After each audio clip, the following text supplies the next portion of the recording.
Next on Worcester News Tonight, a former WNBA star opens up about her struggles in hopes to end the stigma around mental health issues.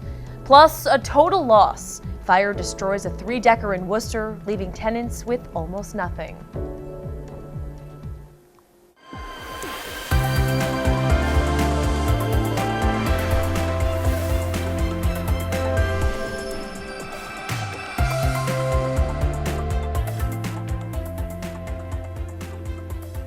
Good evening and thank you for joining us. I'm Anna Botari. To commemorate World Mental Health Day, a former WNBA star speaks in the city of Worcester Thursday night. Shamiqua Holdsclaw spent 11 years playing professional basketball, and now she's spreading the message, if you have mental health issues, you're not alone. Our Kim Jandro has more.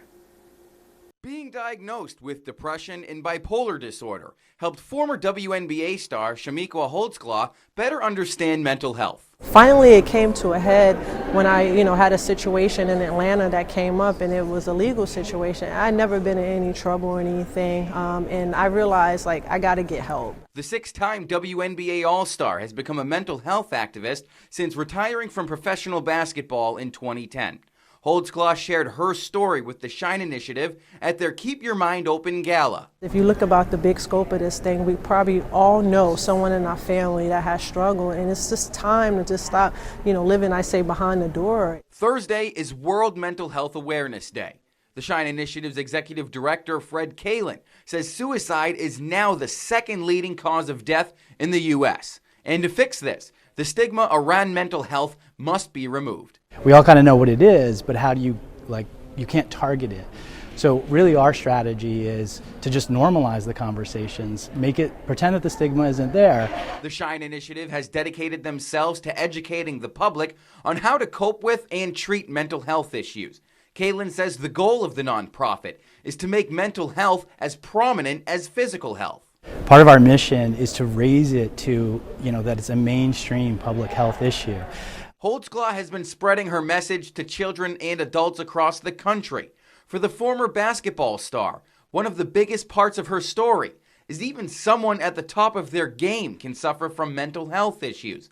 And it's okay. I'm very open about it because I know for all the fans that followed me, a lot of those people have probably been dealing with the same thing. And for me to just open my mouth, like I said, share my journey empowers them to get help. Cam Jandro, Worcester News Tonight. A three-alarm fire tears through a building on Worcester's Water Street Thursday. Firefighters received the call just after 10 a.m. Flames poured out of the roof of the building. Fire Chief Michael Lavoie says the wind was a major factor in battling the blaze, making the flames larger and more difficult to extinguish. There were no reported injuries and everyone made it out of the building safe. The building, which had 3 apartments as well as a business on the first floor, was declared structurally unstable and had to be demolished. As we were putting water on it, the roof came down. And when the roof came down, it compromised the outside walls, especially the wall in the front of the building. Tommy went up the front, and I went up the back, and he started banging on all the doors and make sure nobody was in there. My uncle was in that building, and 2 days ago was his birthday. He passed away. His ashes was in that building, and the Wooster Fire Department did everything they could to make sure he was returned to my yard, and they found him. The Red Cross of Massachusetts says 6 people were displaced by the fire. Worcester Fire Department says as of now, there's no official word on the cause. The Worcester Coalition for Education Equity share their findings of racial discrimination in the Worcester public schools. They're calling on lawmakers and local officials to come to the table to solve the issues. Our Chandler Walsh has more.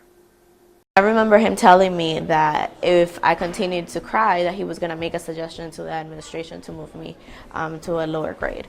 Viana Mercedes recounts an experience she had with a teacher when she first moved to the U.S.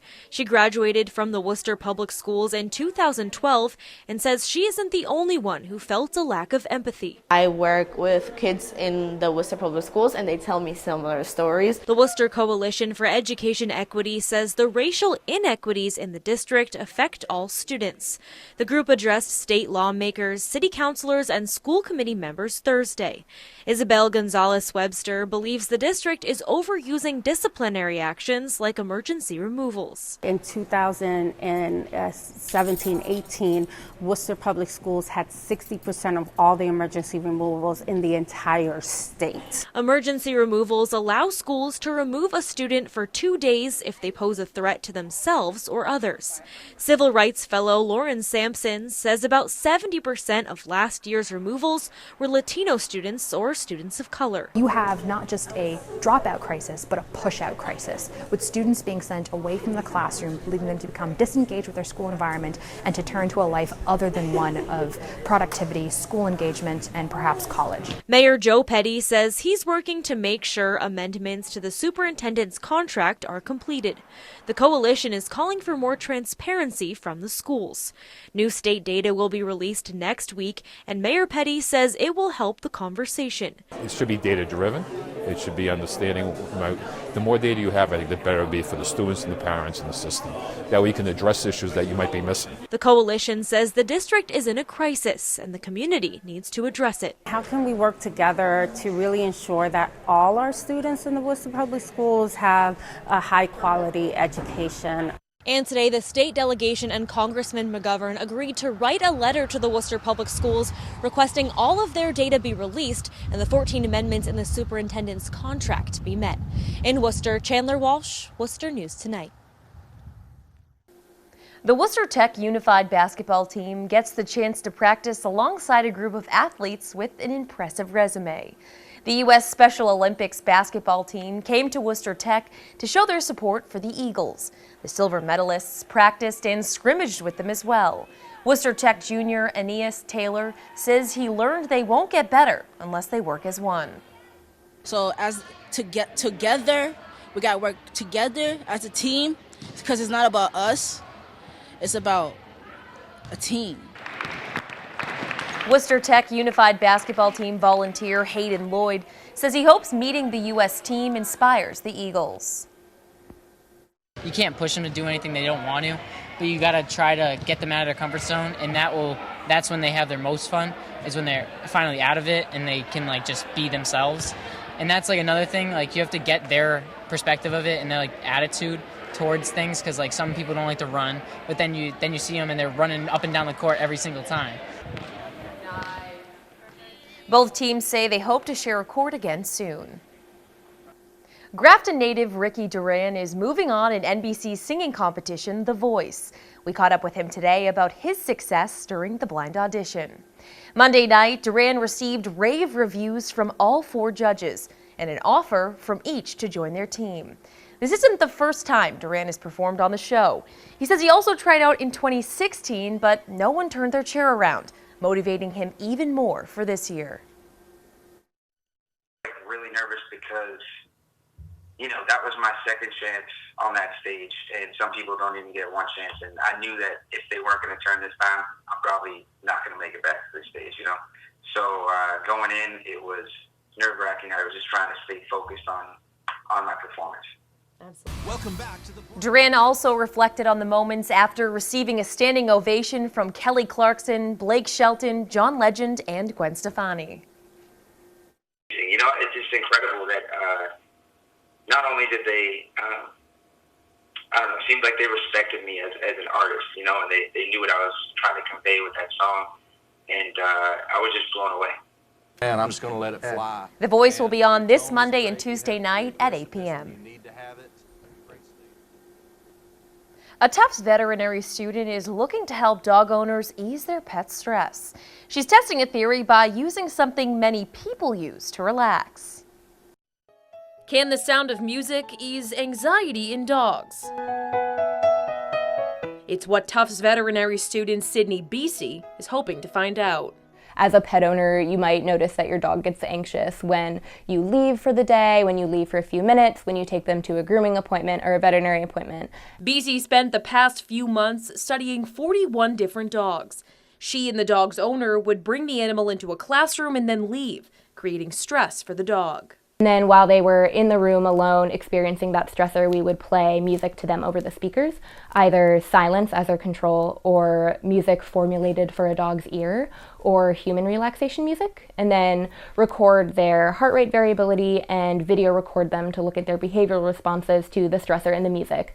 After playing the music, BC says they would compare dogs who were exposed to different types of music to see how their stress was affected. Tufts' Shauna Dowling-Geyer helped BC with her study. She says there's a fair amount of research to show dogs do respond well to certain types of music, but wants to see the results when it comes to short-term stress.